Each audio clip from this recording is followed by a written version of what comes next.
Yes, hello everybody and welcome to another edition of In Pit Lane here on Channel 31 and of course the In Pit Lane YouTube channel. Wherever you're watching us around Victoria, around Australia or around the world, you are welcome to this program. Now, coming up on tonight's program, we're going to be joined by the man who, he's not only the man in charge at Heathcote Park, he actually bought the place. Heathcote Park Raceway has been around for a long time now and basically has had a quiet period, but this man has gone in, he's bought the venue and he's doing a lot of work to revive the venue and bring regular drag racing back to that venue and back to Victoria. And that's Lance Warren. He'll be joining us a little bit later on in the program. He's sitting at the desk with us right now, in fact, and he's going to join us. Also sitting at the desk with me on the other side of Lance, if I get there, he is, he's over there.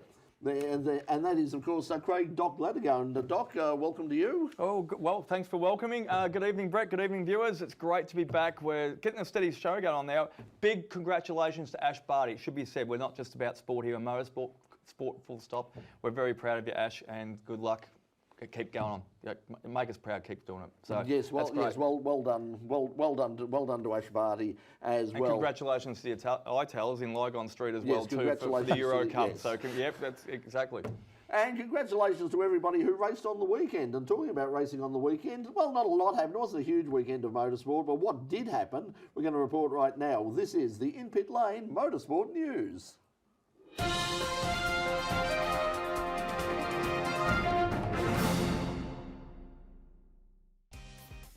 The domination of Shane van Gisbergen continued on the streets of Townsville last weekend. The New Zealand driver won both legs of the Townsville 500 to maintain his position at the top of the championship table. Van Gisbergen's Red Bull Racing teammate Jamie Whincup was his only challenger, finishing both races in second place. Dick Johnson Racing's Anton Di Pasquale was the best of the rest, finishing third in both races. The teams will stay on in Townsville for the newly added Super Sprint round next weekend. A win to young Melbourne driver James Allen at the famous Monza circuit in Italy in the latest round of the European Le Mans Series. Driving with former Formula One driver Will Stevens and Julian Canal, Allen gave Olivier Panis his first ever European Le Mans Series outright victory. The Panis racing team started 8th, but moved into 2nd after the first round of pit stops with Canal at the wheel. They took the lead when Allen climbed aboard as the young Melbourne driver kept United's Jonathan Aberdeen at bay before handing over to Stevens for the run to the checkered flag. The GTE class was an all-Ferrari fight between the Spirit of Race and Iron Lynx teams, who were very often only separated by a few tenths of a second throughout the entire race.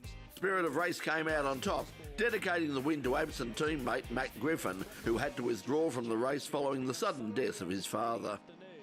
It was a family feud at Atlanta as the Bush brothers, Kyle and Kurt, battled it out for the win in the latest round of the NASCAR Cup.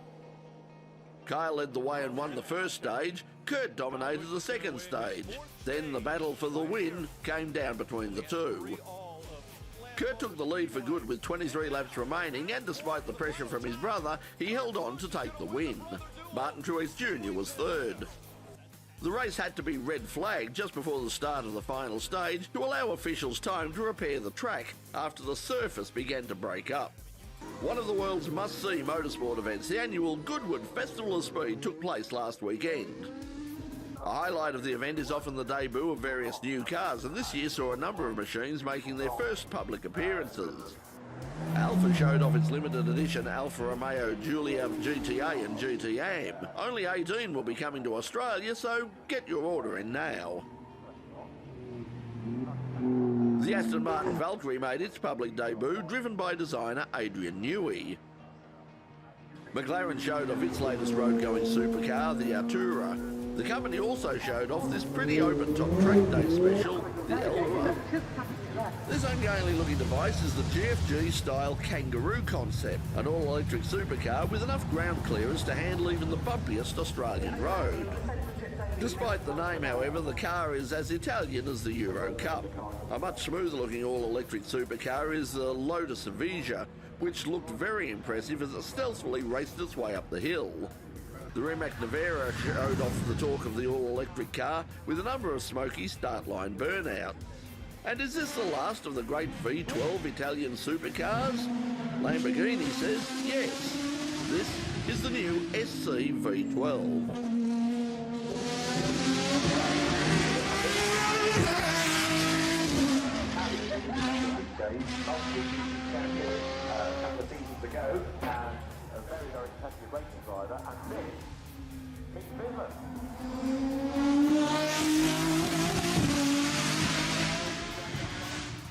In competition, fastest up the hill was British Touring Car Championship driver Rob Bell, who took the McLaren 720 GT3X up the hill with the fastest time of the day of 43.01 seconds to beat the Group C Sauber Mercedes of Kenny Archerson, and an impressive third to Travis Pastrana in a time attack prepared Subaru WRX.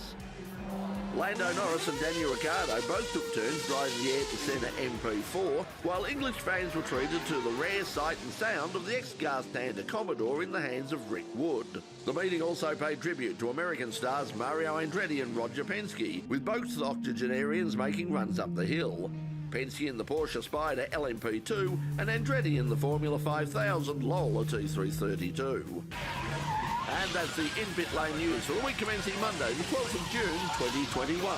There'll be more news next week.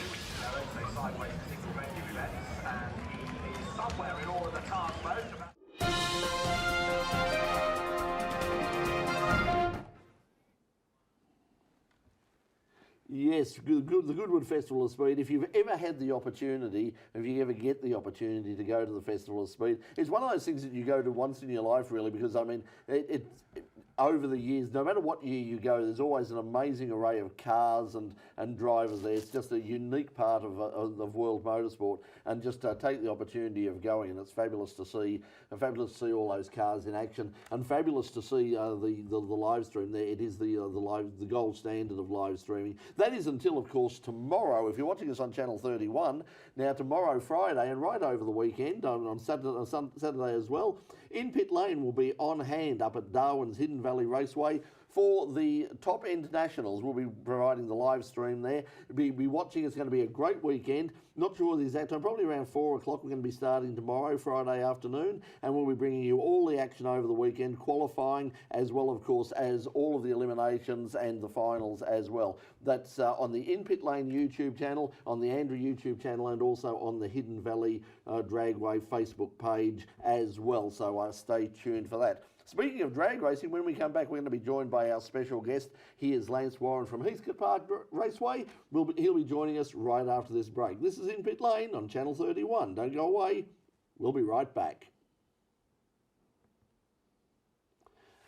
Okay, so welcome back to In-Pit Lane. Well, of course, drag racing is one of the most popular motorsports in Australia. If you talk about something that's going to drag people through the gates, we've seen over the years, drag racing is always going to get people in every single time, whether it's an off-street race meeting or whether it's, you know, right up to the top fuelers. If something can drag people through the gates, it's definitely drag racing. Over the past few years, we've had some struggles in Victoria. I mean, continuing renovations and improvements happening out at Calder Park, which still happening, still going on at the moment. But hopefully, we'll be back at Calder Park very soon. But also, we have a number of drag strips around Victoria, and one of the ones was fairly close to Melbourne. That's and one that had been very popular in the past was Heathcote Park Raceway.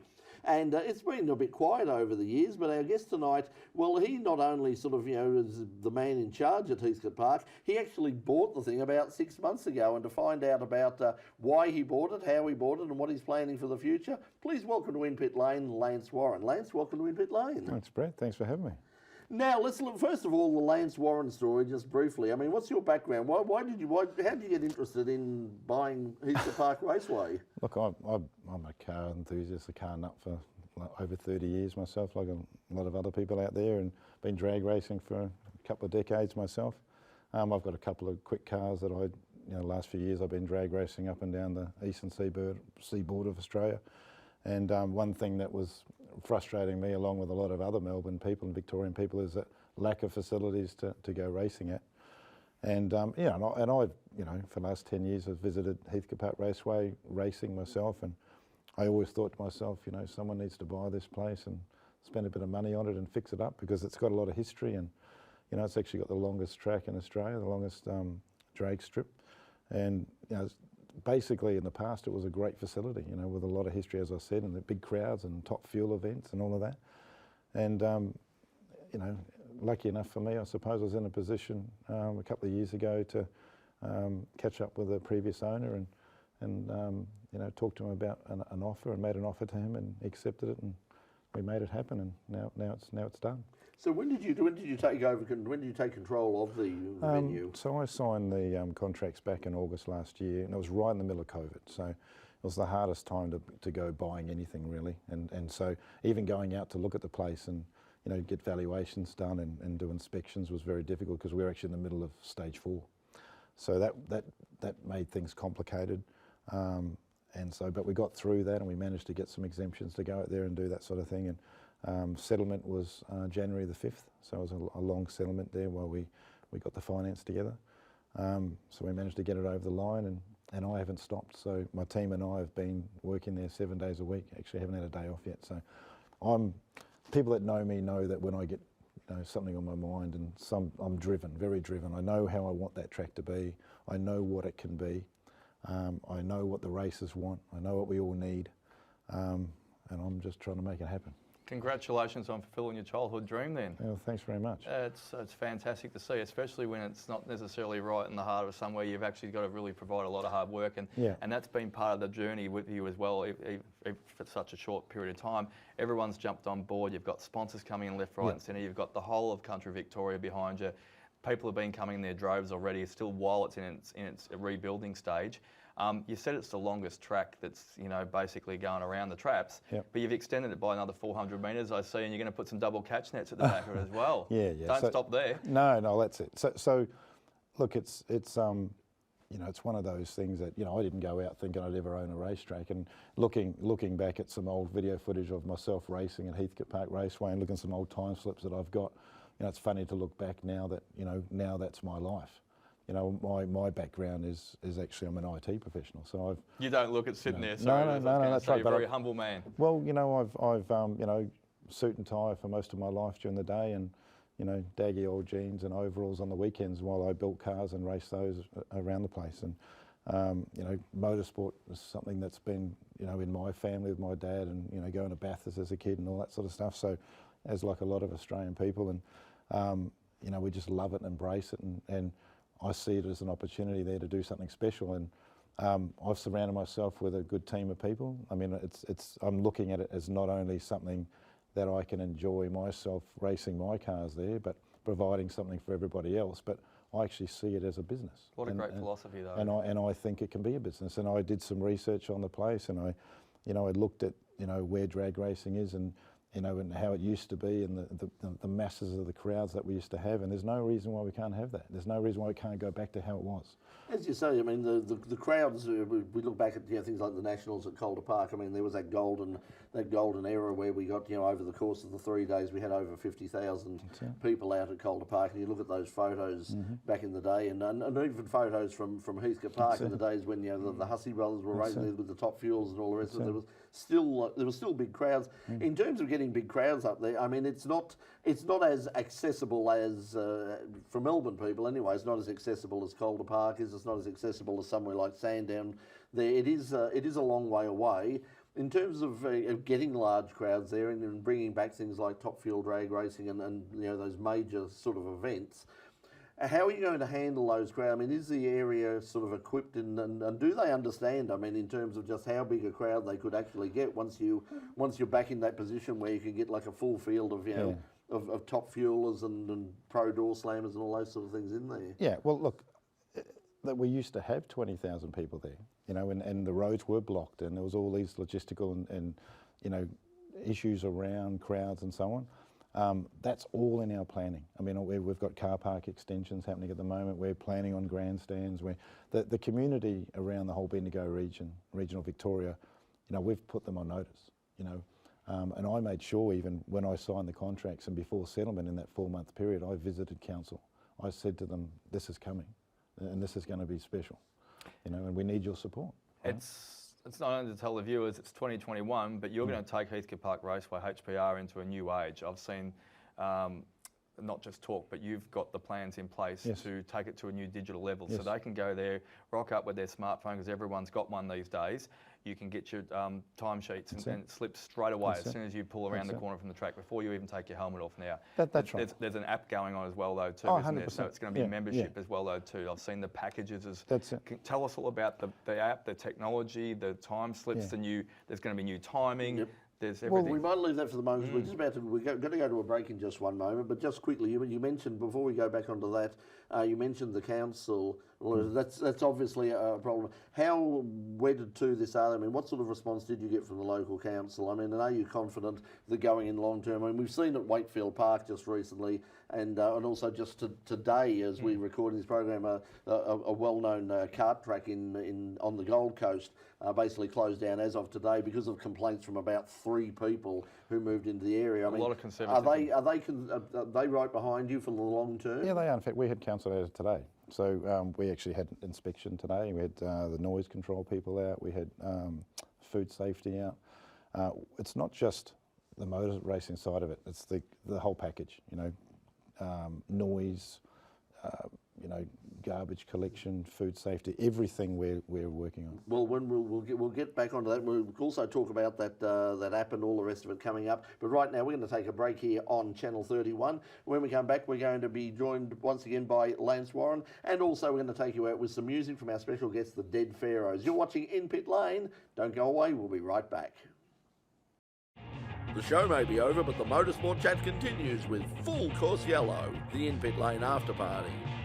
We're on the In Pit Lane YouTube channel live most Thursday nights at 9:30, straight after In Pit Lane here on Channel 31. So, why not join us? Why not join us indeed? Now, we're going to try, I can't give you any promises, but we are going to try to do a full course yellow this week with Stuart and I up in Darwin. So we'll see how that goes. Joining us, Darwin is a lot further away than Heathcote Park is. We talked about, Lance, your background in IT, and Doc raised things about apps and all the rest of it. What sort of plans and what sort of things do you think we can do to make drag racing more accessible using new technology? Well, that's one thing. Excuse me. That's one thing I noticed in now, going from a technical IT background to actual full time in motorsport and drag racing is, I couldn't believe how old the technology was that we still all use. Right from timing systems through to, check-in and scrutineering and the whole process, even in competition with the seeding and all that kind of thing. You've streamlined everything, I bet. Then. Yeah. So I've looked at it as an opportunity, and I thought we've got to improve this.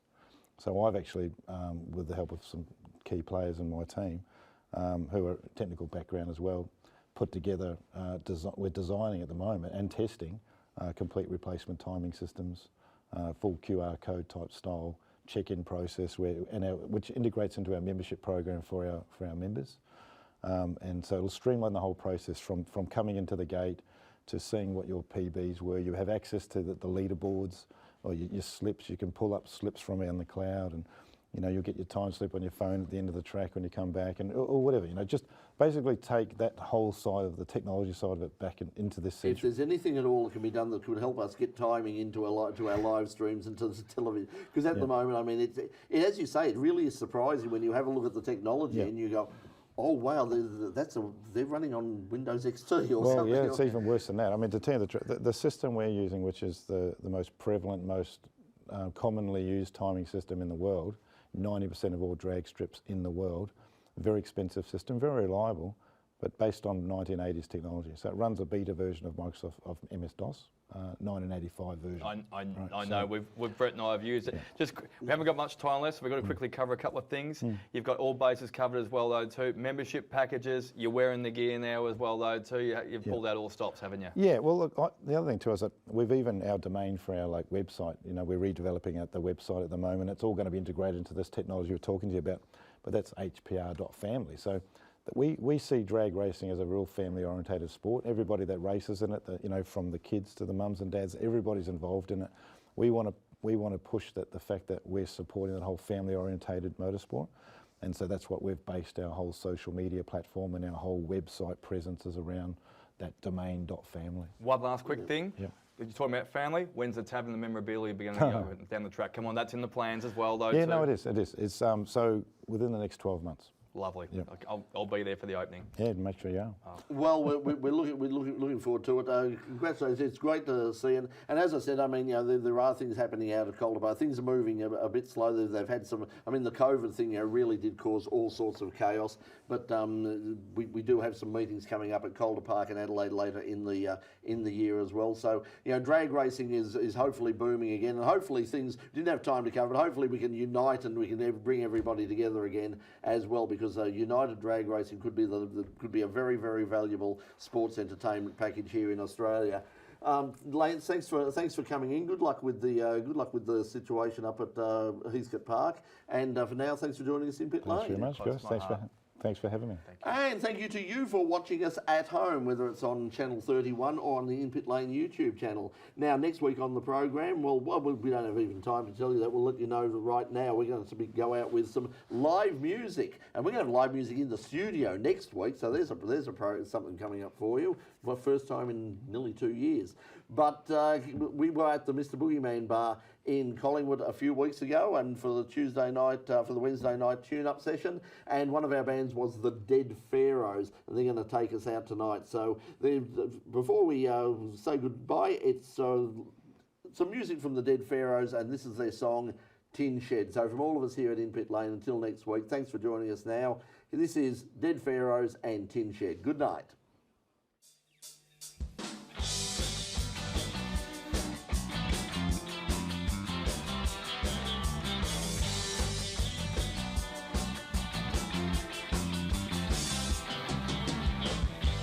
Meant for success, I know you were impressed. Touch your best and smile for light bit. As the reels played on, it was a favorite song. Pulled you close and held you tight then. Driving back up the mountain, you entered the fountain. Yes, I was quite impressed. When you got me back home, and we were alone, and you slowly pulled off your dress, girl.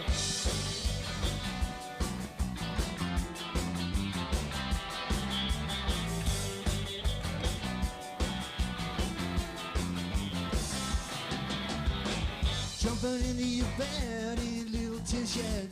It's cold outside, but we'll be cozy. Do some fooling around, and we're snuggling down to get some sleep because we're dozy. Sleeping late in the morning, you wake with a yawn, and you tell me it's breakfast time. Try to get out of bed, but I'll grab you instead, cause you got something else in mind, girl.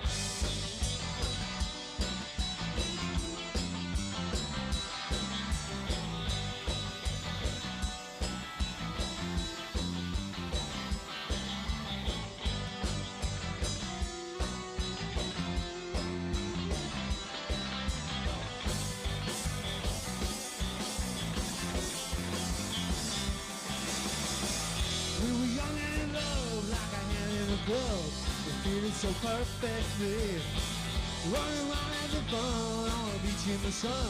It would always be you and me, girl.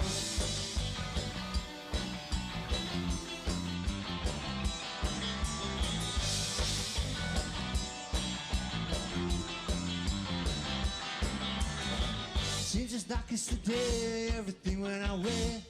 Thought that would last forever. As the years went on and our love it grew strong, I knew that we'd stay together. Sitting here next to me while you're watching TV with your head on my shoulder. How the years went by in a wink of an eye. Before we knew we were older. Before you we were older. Before you we were older.